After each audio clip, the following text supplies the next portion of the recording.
In a polarized world, it is very difficult to overstate how important the skill of being able to step back and see both sides will be. In a world full of conflict and war, it is very difficult to overstate how important that skill of stepping back and seeing both sides and building bridges between them for communication, for collaboration. It's difficult to overstate how valuable that skill will be.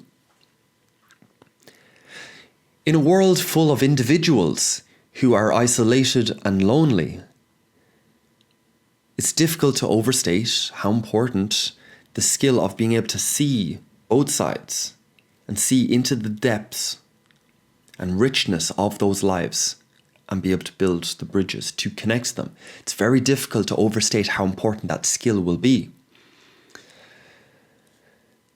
And yet, it is in such short supply.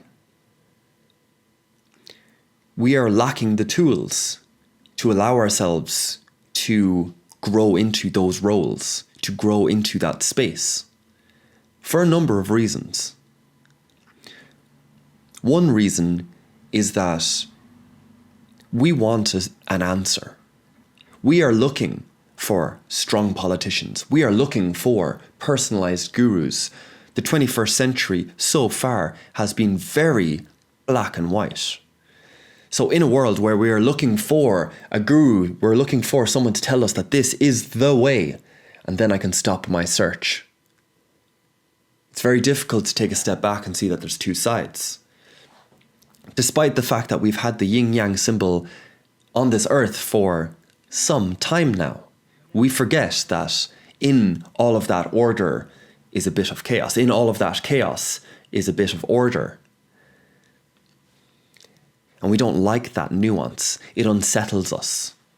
It irritates us. It frustrates us. So let's see how loose we are today. And we'll bring up a few tension points and just see how they land.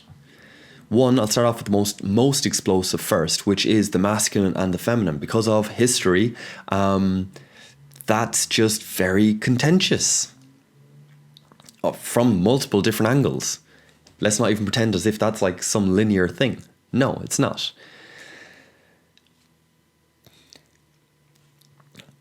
So can we reclaim the tension symbolically that there's like a masculine and a feminine?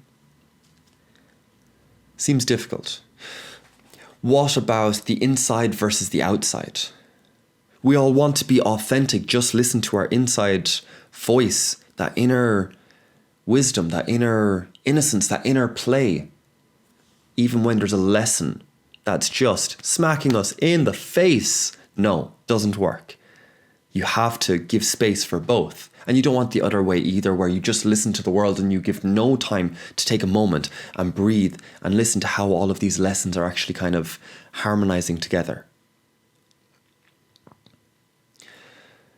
To be assertive or to be accepting, number 3, is we are both. You are an assertive person. You are an accepting person. You have moments. But in a good conversation, you are going to assert, these are my thoughts, this is what I believe, this is what I saw, this is whatever else, what I think should happen. And then you have to accept their freedom to respond. You have to accept their perspective. You have to accept that they get a moment, and then you get to assert. And then you get to accept, and then assert and accept. Now, I'm jumping ahead of myself. First, we're going to do this taster. We're going to see how tense we are about all of this. So really listen to your body. For the last one is discipline and grace. How often do you say what you're going to do and then do it?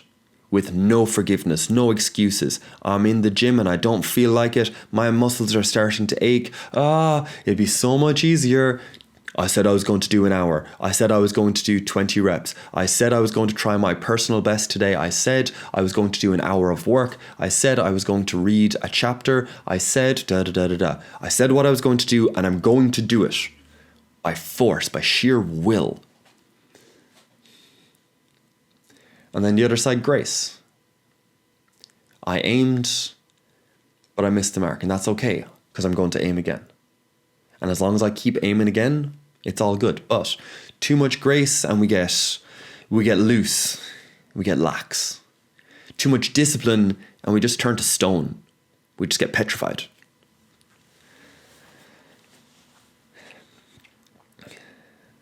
So, do we allow ourselves to play with that? Do we really lean into discipline sometimes? I'm having there is no excuses for this moment.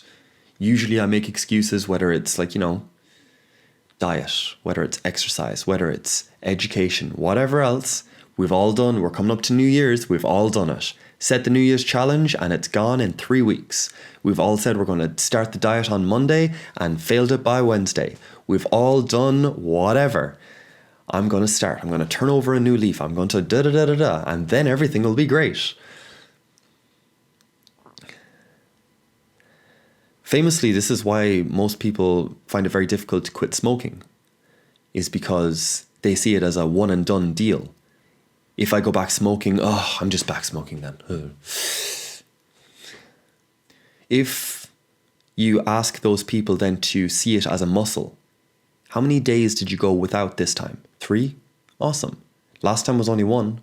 That's an improvement. You're getting better. Yeah, I might try again next week. Awesome. Happy days. So, there's a few tension points. I can't tell, but I'm very curious how your body feels right now after listening to those.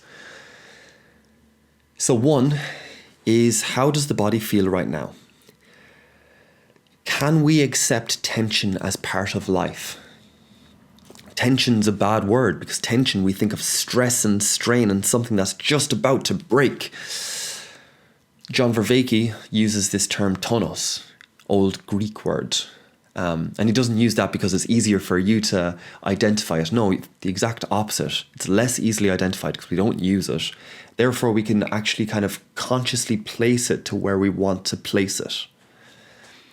And the word sounds a bit better. Tonos, you hear tone, you hear music. Because, yes, when the guitar strings are tuned, when they are tight, music is beautiful. When I'm tightening the drum skin, it is only once it's tight that I get to play. If I try to play it when it's loose, I will break the skin. So it has to be tight. There has to be a tension. Now, that's very easily said, as in, if you think of music, this sounds beautiful. But if you think of lightning, this sounds terrifying. There's loads of potential, there's a build-up of energy, there's all this tension, and then BAM! Something hits, something strikes. It could be beauty, it could be horror.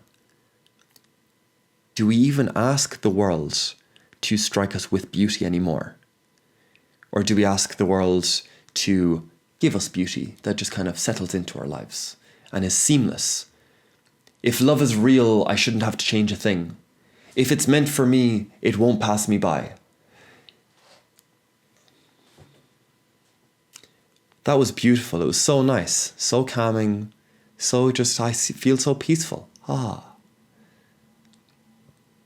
we can all remember a time where beauty struck us and hit. It was like, you might have had this from a song as a teenager. Something just landed and you might have obsessed over a song.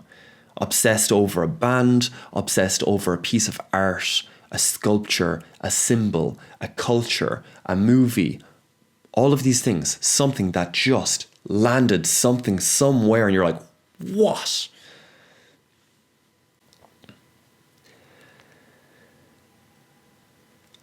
So can we accept tension as part of life? Can we move through life with a love of tension? That's very difficult. If we can see both sides, be open-minded. I don't like using the word open-minded because we have a measurement for that now. And we think we have it, and it's inbuilt, and it's innate, and it's unmovable. It's a skill. Being able to open ourselves to the world isn't just a skill. It is a process that enriches our lives deeply. Being able to lead a group and understand that there are dissenting voices, there are wants and desires in the group that don't align with the goal of the group. Ignoring that is fatal. Going to that person and saying, I see it, but we have to sacrifice it for the goal. Like, do you see, like, and then you get collaboration. Do you see the goal? Like, does that sound right? Like, this is kind of where we're all agreed to, but if you see a better way, like 100% take up the mantle, like no prob. But if you don't, then we'll have to admit this single desire anyway has to be sacrificed. Being able for those difficult conversations is something that is lost.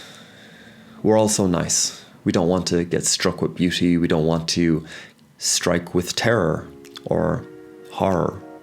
Thank you all so much for your time and attention. Until next time. Bye, guys.